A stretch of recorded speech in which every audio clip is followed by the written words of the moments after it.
कि सीमा पार करना या वहां की टेरिटरी कैप्चर करना इस ऑपरेशन का उद्देश्य नहीं था। ऑपरेशन सिंदूर प्रारंभ करने का मकसद था, अध्यक्ष महोदय, उन टेरर नर्सरीज को खत्म कर देना जिन्हें पाकिस्तान ने बरसों से पाला पोसा हुआ। और यह ऑपरेशन उन मासूम परिवारों को न्याय दिलाने के लिए लॉन्च किया गया था जिन्होंने पाक स्पॉन्सर्ड टेररिस्ट अटैक्स में अपने प्रियजनों को खोया था। हमारी सेनाओं ने सिर्फ उनको टारगेट किया जो इन आतंकियों को सपोर्ट करते हुए भारत पर हमला करने की कोशिश में लगातार शामिल थे।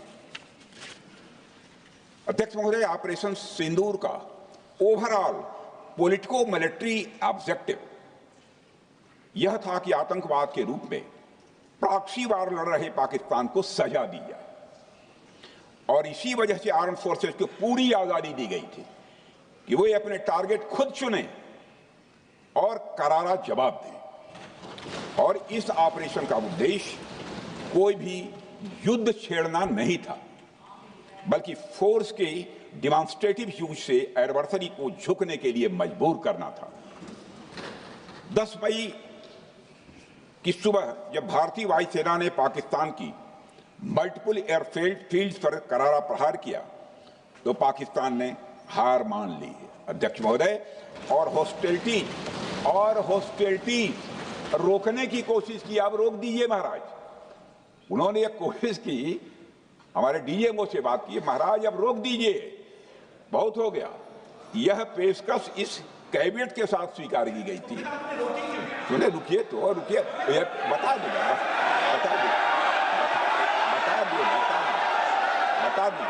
अब बैठ तो आपको मौका मिलेगा। यह क्यों रुका, इसका पहले ही मैं पूरी तरह से वर्णन कर चुका हूं। अध्यक्ष महोदय, मैं नेता प्रतिपक्ष को बहुत सम्मान के साथ कहना चाहता हूं कि कृपया एक बार मेरा पूरा भाषण पूछ लें। आपको प्रश्न पूछने की पूरी आजादी है, आप पूछ सकते हैं, मैं उसका उत्तर दूंगा।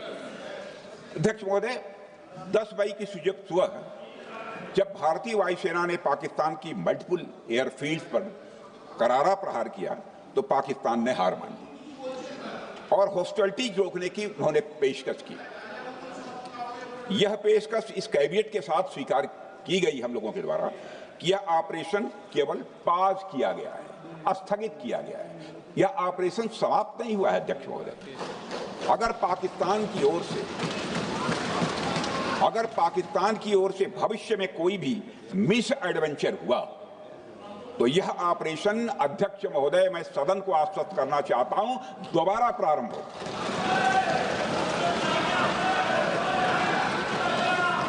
अध्यक्ष महोदय, भारतीय वायुसेना के जबरदस्त हमलों, नियंत्रण रेखा पर थल सेना की मजबूत जवाबी कार्रवाई और नौसेना के हमलों के डर ने पाकिस्तान को झुकने के लिए मजबूर कर दिया। अध्यक्ष महोदय, और पाकिस्तान की हार उनकी एक सामान्य विफलता नहीं थी, बल्कि यह उसके सैन्य बल और मनोबल या दोनों की एक हार थी। 10 मई को पाकिस्तान के डीजीएमओ ने भारत के डीजीएमओ से संपर्क किया और सैन्य कार्रवाइयों को रोकने की अपील की। मैं सदन में यह बात फिर से दोहराना चाहूंगा कि पाकिस्तान के डीजीएमओ ने भारत के डीजीएमओ से संपर्क किया और सैन्य कार्रवाइयों को रोकने की अपील की। 12 मई को दोनों देशों के डीजीएमओ के बीच औपचारिक संवाद हुआ और दोनों पक्षों ने सैन्य कार्रवाइयों पर विराम लगाने का निर्णय लिया। अध्यक्ष महोदय, हमारे सैनिकों का जो मनोबल, मातृभूमि की रक्षा करने का जो उनका समर्पण है, ऑपरेशन सिंदूर के दौरान उसका दर्शन 140 करोड़ से अधिक भारतवासियों ने देखा। मुझे खुद भी और प्रधानमंत्री जी को सीमावर्ती क्षेत्रों में जाकर हमारे जवानों से मुलाकात का अवसर मिला है। अध्यक्ष महोदय, श्रीनगर के मिलिट्री बेस पर, भुज के एयरबेस पर, उधमपुर के कमांड सेंटर पर, हर जगह प्रत्यक्ष मैंने अपनी आंखों से देखा कि हमारे सैनिकों का मनोबल अपनी पूरी बुलंदी पर था। उनकी आंखों में विश्वास है और उनका संकल्प अडिग है। वे न केवल भारत की सीमाओं की रक्षा कर रहे हैं बल्कि हमारे राष्ट्रीय स्वाभिमान की भी अध्यक्ष महोदय रक्षा कर रहे हैं। अध्यक्ष महोदय, किसी भी देश में जनता सत्ता पक्ष को और विपक्ष को अलग अलग दायित्व सौंपती है, दोनों को अलग अलग दायित्व, और हेल्दी डेमोक्रेसी में तो स्वाभाविक है। सत्ता पक्ष का काम होता है जनता के हितों को ध्यान में रखते हुए कार्य करना, और विपक्ष का काम होता है सरकार से जनता के मुद्दों से संबंधित जरूरी प्रश्न पूछना। ऑपरेशन सिंदूर क्यों शुरू किया गया, इसकी जानकारी पहले भी दी गई है और आज भी मैंने सदन को दी है। अध्यक्ष महोदय, कभी कभी हमारे प्रतिपक्ष के लोग ये पूछते रहे हैं कि हमारे कितने विमान गिरे। मुझे लगता है उनका यह प्रश्न हमारी राष्ट्रीय जनभावनाओं का सही से प्रतिनिधित्व नहीं कर रहा है। मुझे लगता है उन्होंने एक बार भी हमसे यह नहीं पूछा कि हमारी सेनाओं ने दुश्मन के कितने विमान मार गिराए।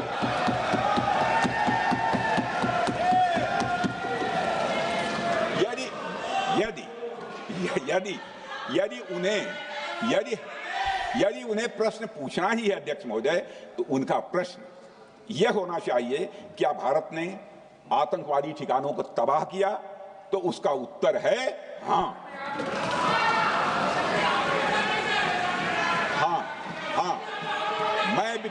मैं विपक्ष के सम्मानित साथियों से कहना चाहता हूं कि आपको प्रश्न पूछना है तो यह प्रश्न पूछिए, क्या ऑपरेशन सिंदूर सफल रहा? तो उसका उत्तर है हाँ।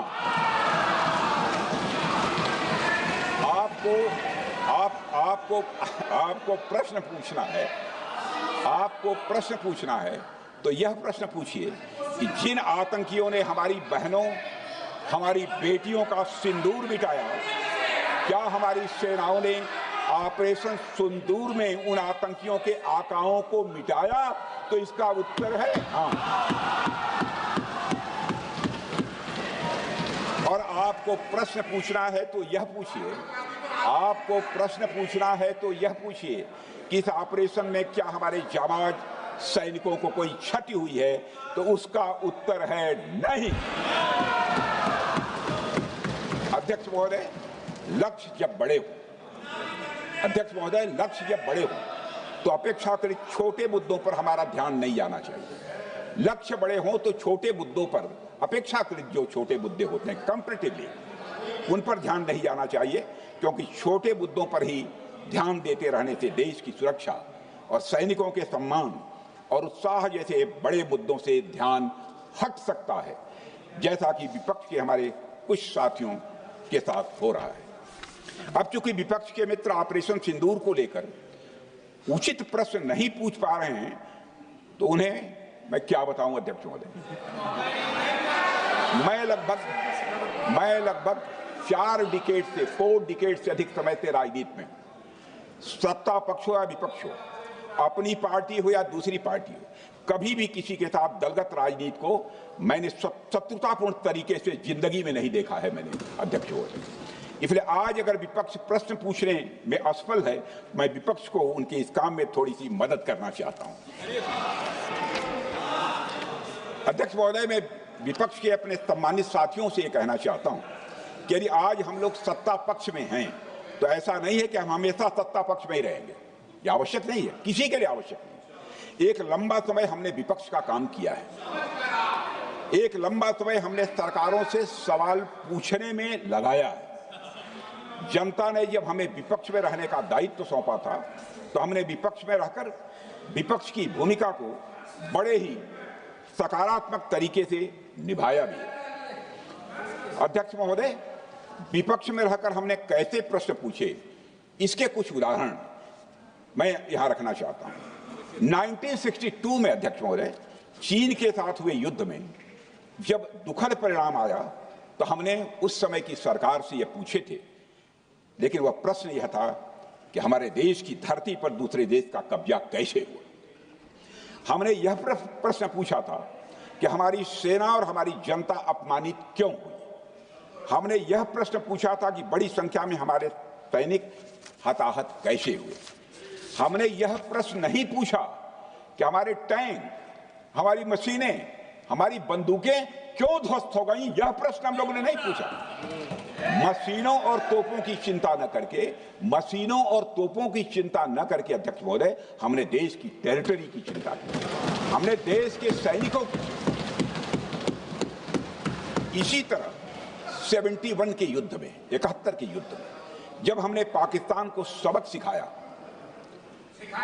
मैं उस समय की सरकार को मैं बधाई देना चाहता हूं। हमने अपने राजनीतिक और सैन्य नेतृत्व की प्रशंसा की। हमने ये नहीं देखा कि किस दल की सरकार है, किस विचारधारा की सरकार है, इसकी चिंता नहीं की कभी। हमारे नेता अटल बिहारी वाजपेयी ने संसद में खड़े होकर उस समय के नेतृत्व की प्रशंसा की थी। हमने इस बात की खुशी जाहिर कि हमने अपने शत्रु को सबक सिखाया। हमने उस दौरान यह प्रश्न नहीं पूछा कि सबक सिखाने के दौरान में भारत के कितने प्लेन्स गिरे, भारत के कितने इक्विपमेंट्स बर्बाद हुए। यह प्रश्न अध्यक्ष महोदय उस समय भी हम लोगों ने नहीं पूछा। अध्यक्ष महोदय, यदि मैं इसे और भी प्रैक्टिकल तरीके से समझाऊं, तो किसी भी